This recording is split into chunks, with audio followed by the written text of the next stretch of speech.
So good morning, no? Good morning po sa inyong lahat.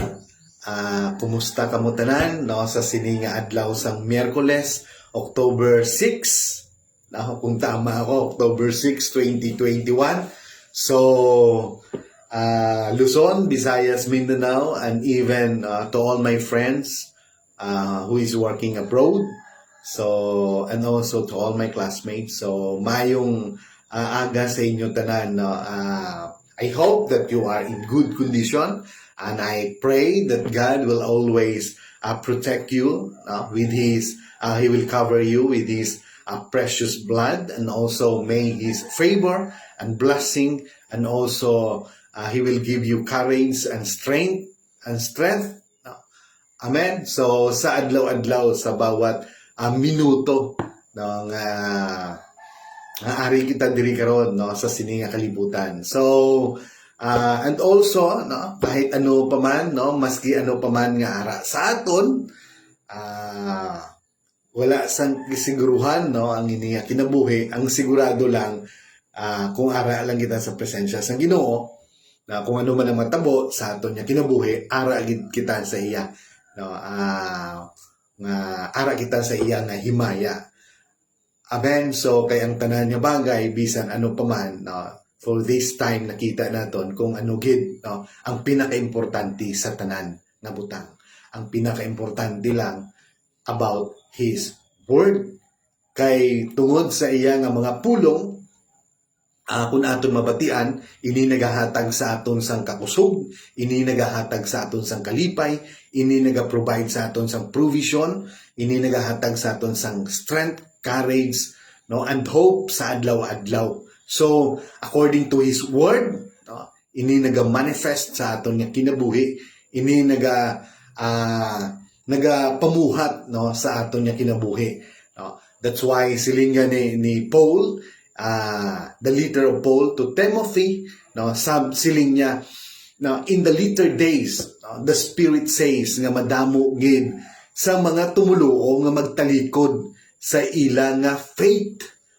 Amen. So manami ang mga butang nga maghatag kita sang aton nga courage, sang aton nga strength, sang aton nga oras sa pagpangabuhi, no, nga kita gid nga mag-usad, nga kita gid maglambo kag ina siling ni Paul according to his letter to Timothy, nga ina nga mga butang maayo gid. Amen. So pero siling niya, di naton kalimtan ang mga bagay nga langit non, no, nga mga bagay, no, heavenly things nga ini nagahatag sang kinabuhi sa sini nga present nga kinabuhi kag sa kinabuhi pa nga mag-abot. Amen. So muna nga heavenly things, spiritual things is much better, siling ni Paul kay Timothy. So amo man na ang ginasiling niya sa aton subong adlaw nga mas tagaan gid naton sang tagad ang iya nga mga pulong, kay inilang ang mga butang, no, ang mga words nga nagahatag sa aton sang paglaom, nga nagahatag sa aton sang faith sa adlaw-adlaw. Without His words, ano na lang ayhan ang kalibutan. Amen. So for this morning, I would like to share with you the Word of God according to the book of John, the whole chapter 16. I'm gonna read it to you. Balan nyo, dugay na rin ako ginabasa. So, sadto pa, no, how many weeks na, pero hindi ako nagapamuhat, no. Amen. Pero we thank God this Sunday. I know that ang akong nga balatyagon, wala gid, no, hindi ako makakonect. Medyo hindi ko mabalaan kung ano, but we thank God that God answer my desire, no, my request, no, my prayer request, no, in times nga ara ako sa altar, no, hindi ko man ginapangayo, but we thank God for our Pastor Neil, no, Aquesta. He lay his hands, no, sa akon, and I believe God anoint me again, no, for this sa sininga buluhaton. So, sometimes, no, magkaluya kita, no, nag-aabot din magalina. So, pero we thank God also for His favor and also for His words. Amen. For His presence, no, sa aton niya kinabuhi. So, karon nga adlaw, siling ko gani, no, basahon ko ang the whole chapter, no, sang Gospel of John, no, chapter 16. So, sa Filipino, no, or Tagalog, no. So, bear with me as I'm going to read, no, or to expound, no, these verses, no, according to the Gospel of John, chapter 16. So, siling gani, ito po yung mga gawain ng banal na espiritu. Amen. So, sabi dito, hindi ko sinasabi sa inyo ang mga bagay na ito noong una. So, he's telling this to sa mga disipulo. Amen. So, dahil kasama niyo pa ako, pero ngayon ay babalik na ako sa nagsugo sa akin. Sabi po ng Panginoon. At wala ni isa man sa inyo ang nagtatanong kung saan ako pupunta. At ngayong sinabi ko nasa inyo, no, nalulungkot kayo. No, pero ang totoo, sabi ng Diyos, para sa ikabubuti, no, para gid sa ikaayo, no, ninyo, no, siling sang Ginoo. Amen. Ang pag-alis ko, no, ang paghalin ko, no, siling sang Ginoo. Dahil hindi paparito sa inyo ang tagatulong kung hindi ako aalis. No? Ito po ay tinutukoy niya po yung the Holy Ghost. No? Kung hindi po ako aalis ng sandali, no? Sandali lang, mawala ako ng sandali para, no, sa ikabubuti po ninyo dahil darating, no, the one who is the Holy Ghost, which is the Comforter. Yun po ang sinasabi niya. So pagdating niya, ipapakita niya ang mga taong makamundo na makasalanan. Sila at ako'y na may matuwid. At ipapakita rin niya na hahatulan sila ng Diyos. So, ano lang po ang mayroon sa mundong ito? Amen. Yung makamundo at makadiyos. Amen. Hindi niya po sinabi na kung nandyan po yung presensya ng Diyos sa inyo. No. So, klaro po yun na makadiyos. Amen. So, ipapakita niya ang mga taong makasalanan sila dahil hindi sila sumasampalataya. So, the most important thing, yung nananampalataya tayo na mayroon po tayong faith. Amen. Hindi lang po nagtapos doon. No? Faith na mayroon pong action. Amen. Ipapakita niya na ako ay matuwid dahil pupunta ako sa Ama at hindi nyo na makikita. Amen. Ipapakita rin niya sa kanila na hahatulan sila ng Diyos dahil hinahatulan na si Satanas na siyang naghahari sa mga taong makamundo. So, alam na po natin kung saan tayo. No? Balanta kundi inta nakahimlay. No? Either sa kalibutan ta or sa Diyos ta. Tayo lang na maghambal, kita lang na maghambal sa aton nga kinabuhi. Amen. So, sabi niya, marami pa sana akong sasabihin sa inyo. Pero pagdating ng banal na espiritu, no, na siyang tagapagturo ng katotohanan. No? Sabi niya, pero hindi nyo pa kayang intindihin. No? Dahil wala pa ang banal na espiritu. Amen. So it is important because the Holy Spirit is the one, no, who reveal the truth sa aton nga kinabuhi. Amen. Without the Holy Spirit, no, hindi natin maintindihan ang mga parabol, ang mga pulong sa Ginoo. That's why, no, yung mga apostoles, lahat po ng mga sumusunod sa kanya noon, no, nung ang ating Panginoon was in the flesh, no? 2,000 years ago, marami po siyang sinasabi, hindi po nila maintindihan. But when they receive the Holy Spirit, dun po nabuksan yung kanilang ang ilang huna-huna. Amen. Because it is the Holy Spirit who reveal the truth about our Lord Jesus Christ, about this life. Amen.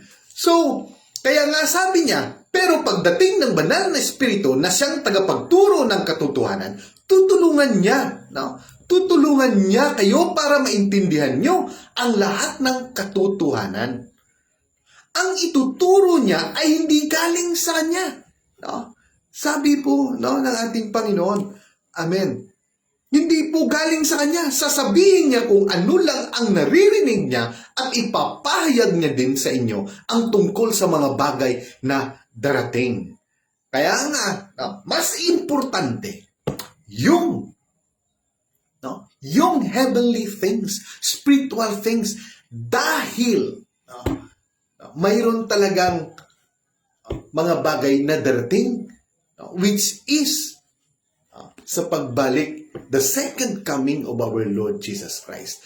No? At sa mga panahong ito,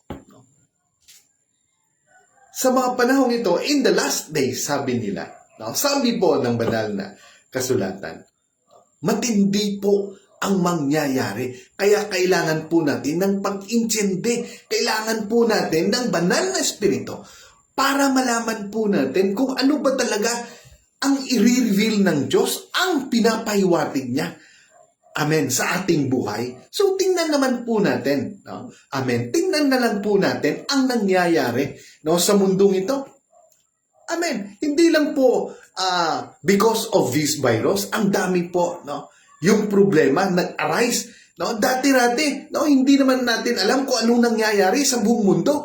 No? Kung anong nangyayari sa mga rehiyon, sa mga bansa. No? Amen. No? Sa buong kontinente ng buong mundo. Pero ngayon, alam na natin. No? Every detail po, no, ng mga bansa, no, alam na po natin. No? Amen. So, no, kaya nga po, kahit anong meron tayo sa ating buhay, no, hindi po yun garantiya. Nakikita na po natin ngayon. Kaya yung importante is the Word of God.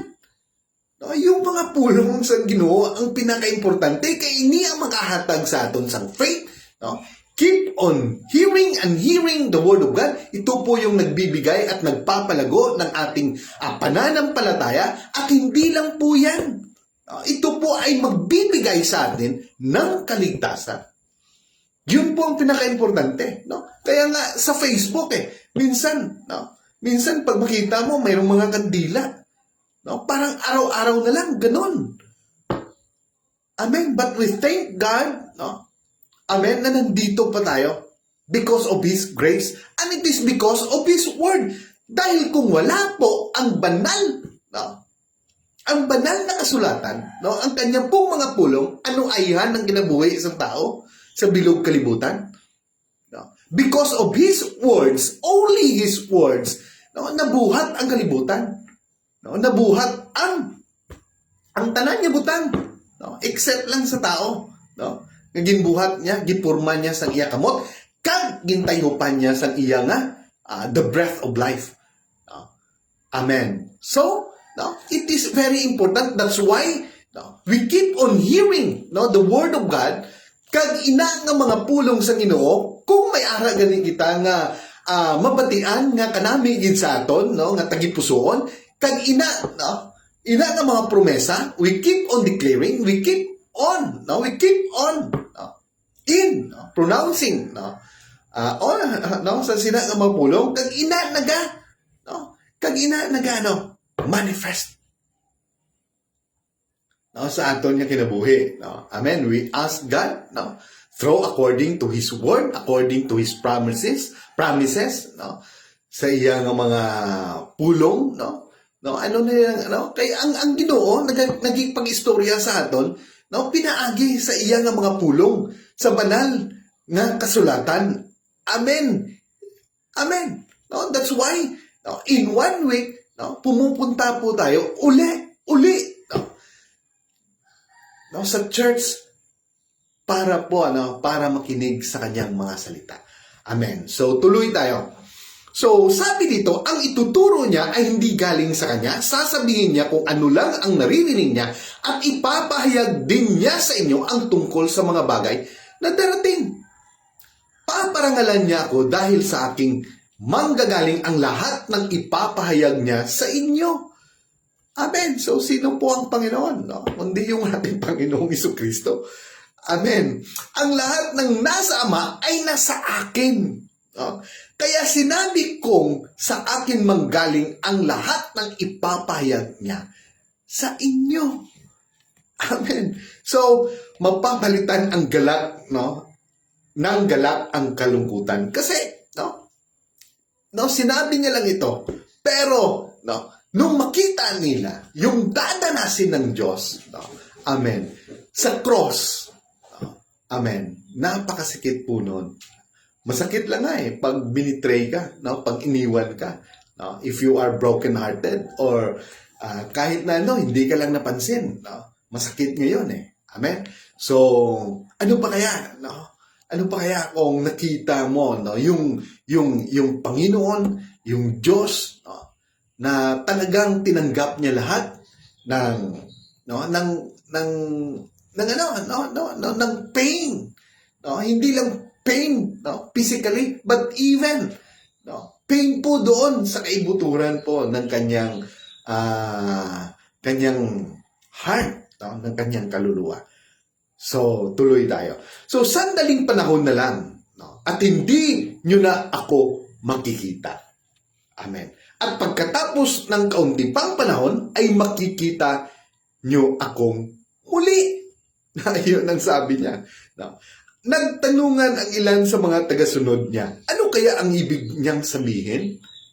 Bakit niya sinabing sandaling panahon na lang at hindi natin siya makikita? At pagkatapos ng kaunti pang panahon, na ang dahil ay makikita natin siyang muli. Amen. So hindi po nila naintindihan at sila po ay nagmumuni-muni ang kanyang mga disipulo. So, sinabi niya na ang dahilan kung bakit hindi na natin siya makikita ay dahil babalik na siya sa kanyang Ama. Ano kaya ang ibig niyang sabihin sa sandaling panahon? So, hindi natin alam kung ano ang ibig niyang sabihin. Alam ni Jesus na gusto sana nilang magtanong. Amen. So, alam ng Diyos kung ano yung nasa utak natin. Kaya, wala tayong maitatago na kahit ano pa, Kung may kasalanan ka man na andyan lang sa isip mo, alam ng Diyos. Amen. So, sabi ng Diyos, kaya sinabi niya sa kanila, kaya nga, sinabihan na sila ng Diyos, So, nagtatanungan ba kayo tungkol sa sinabi ko na sandaling panahon na lang at hindi nyo na ako makikita at pagkatapos ng kaunti pang panahon ay makikita nyo akong muli? Sinasabi ko sa inyo ang totoo. Sabi ng Diyos, iiyak kayo't magdadalamhati. Amen. Sa mangyayari sa akin. Pero sasaya ang mga taong makamundo. Sa sandali lang, temporaryo lang yung saya nila. Amen. Malulungkot kayo, pero ang kalungkutan nyo ay mapapalitan ng kagalakan. Yun po. Yun po ang pinakamaganda. When you, nung makita nila ang Diyos na hindi lang po siya, doon, nakapako sa cross, pero ang nakita nila, siya po ay nabuhay muli. Kaya ang Diyos po ay buhay. Kaya ang Diyos po, hindi lang po siya forever doon sa cross. Buhay po ang Diyos. Siya po ngayon ay the Comforter, which is the Holy Ghost. Amen. Kaya masaya po tayo. Amen. Yun po ang sinasabi, no, sa banal na no, na banal na kasulatan. Amen. So, tuloy tayo. Katulad ito ng isang babaeng, ng babaeng naghihirap dahil malapit ng manganak, pero pagkasilang ng sanggol, nakakalimutan na niya ang lahat ng hirap dahil sa kagalakan, sapagkat naisilang na niya ang sanggol dito sa mundo. So yun po ang mararamdaman ng mga disipulo. Yun po ang sinasabi niya. Lahat ng hirap dadanasin nyo rin dahil sa makikita nyo na ako po ay, sabi ng Diyos, dahil dadanasin niya ang lahat ng hirap. So sila po ay magdurugo ang kanilang mga damdamin, ang kanilang puso. Pero, sabi niya, sabi ng Diyos, sa sandali na ako ay mabuhay muli. Amen. Kayo po ay magkakaroon ng kagalakan na kagaya po ng isang babaeng na nagdadalang tao sa panahon po na siya ay mag-labor. Matindi po yung matindi po yung pain na mararamdaman niya. Amen. Pero nung mailuwal, maipalabas niya na po yung sanggol, makalimutan niya na ang lahat, ang tanan nga iya nga, ang tanan nga sakit, ang tanan nga pain nga iya mabatyagan, kag, joy na, saya, kasadya ang iya nga mararamdaman. Ganun din yung mararamdaman nyo, sabi ng Panginoon. So sabi niya, ganyan din kayo, nalulungkot kayo ngayon, pero magagalap kayo sa araw na magkita tayong muli. At walang sinumang makagagawa ng inyong kagalakan, kundi ang Diyos lang. Sinasabi niya ito directly, hindi na po sa kanilang lahat, kundi bawat isa sa kanila ay mayroong kagalakan sa kanilang puso. Amen. Kaya nga if you will going to encounter God just like Paul, amen, Paul, napakagaling po ni Paul. Isa po siyang lawyer. Amen. At ang kanyang pong mentor ay si Gamaliel. Amen. At tinutugis niya po ang lahat ng mga at lahat ng mga believers ng ating Panginoon. Pero when he encountered God, there is an event in his life. When he was travel going to Damascus, doon pa lang sa daanan, nagpakita ang Diyos sa kanya. Kaya nung ginawa ng Diyos, na dati siya po ay isang priest, isang priest, na kanyang buong buhay niya inaalay niya doon, sa batas, sa pag-aaral ng batas. Pero sa sandaling na nagkaroon po ng encounter about that event in our Lord Jesus Christ, nawala po ang lahat ng kanyang mga talino, na lahat ng kanyang buhay. Nagkaroon po siya ng conviction. Nagkaroon po siya ng tawag nito, ng burden, Binigyan po siya ng burden ng ating Panginoon sa iyang mga buluhaton. Amen. Hindi lang po yan, Amen. Purpose. Doon po niya nakita kung ano po yung purpose. Kung ano ba talaga yung buhay. Yung buhay po sa mundo ay magpapayaman lang. Ano po, uupo lang. At magkaroon ng magbilang ng pera. Kung ano pa. Bibili ng kahit ano. Hindi po yun ang purpose. Ang pinaka-purpose ng Diyos. Yun po ay maganda. Sabi ng Diyos. Maganda po yun. Wala pong problema doon. Pero sabi ng Diyos, kay Timothy, sabi ko nga kanina, sabi ng Diyos, paspalagan po natin yung mga bagay na spiritual. Dahil yan po ay nagbibigay buhay sa buhay ngayon, lalo na sa buhay ngayon ng pandemic. Amen. Kailangan po ng tao ngayon ang mga spiritual na bagay. At yan po ay ating matatanggap according to His words. Sa pagpamati sa iya mga pulong, doon po gagana at lalago ang aton nga pagtuo. Amen. Kung wala ang pulong sa Ginoo, kung wala ang Ginoo, siguro hindi mo balaan kung ano ang imubaton, anon mo, anon mo man kung ara ka na, Amen. So, may magagawa ba? Wala. Ano lang ang makaptan mo? Prayer. Prayer. That's why it is very important to have a good relationship, May ara ka connection, may ara access, Ara ka sa presensya sa Ginoo. Amen. So, tuloy tayo.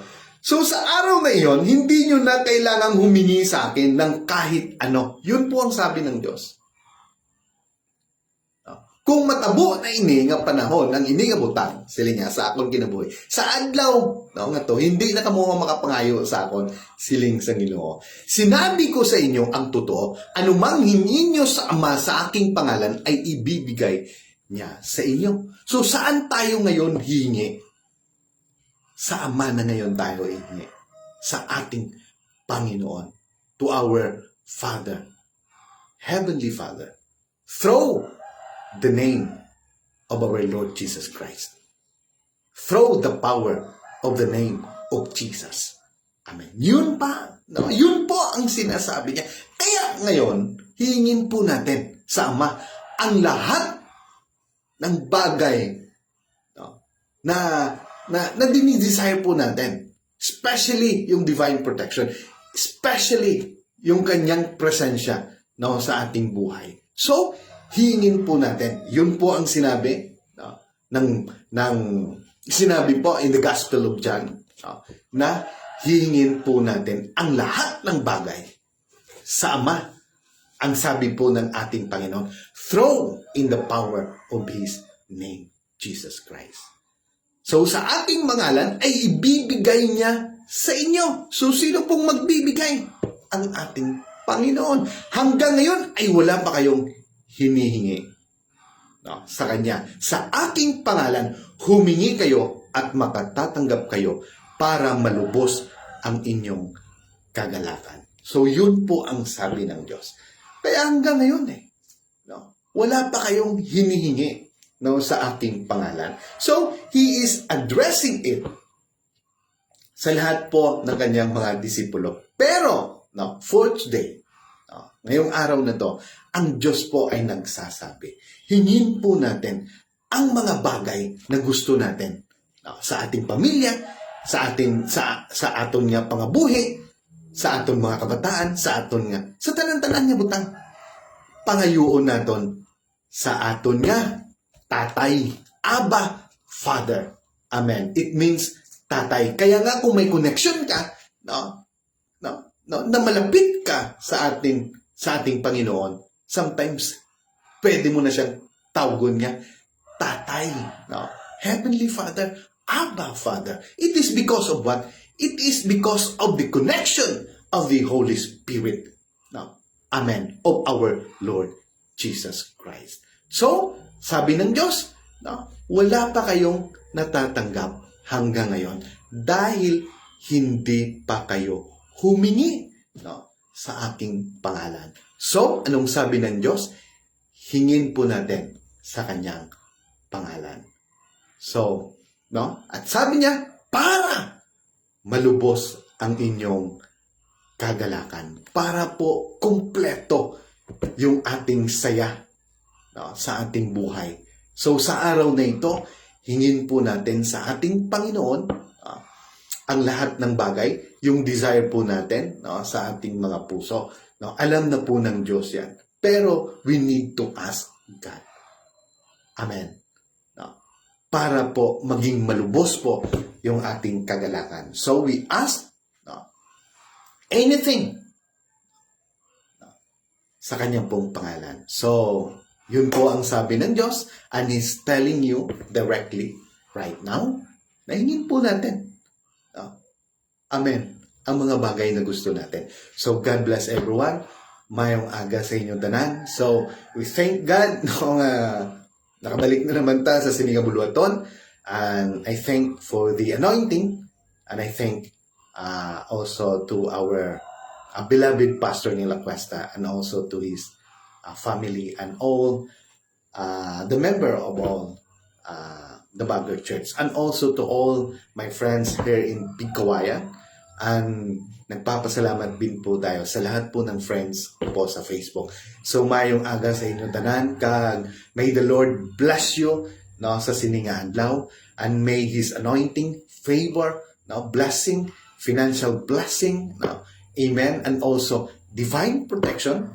And I also pray that the Lord will charge his angels to protect you and your children and your family and also your finances. Thank you once again and mayong aga sa inyo tanan. Amen. Magandang umaga po sa inyong lahat. So, don't worry. Amen. God loves you.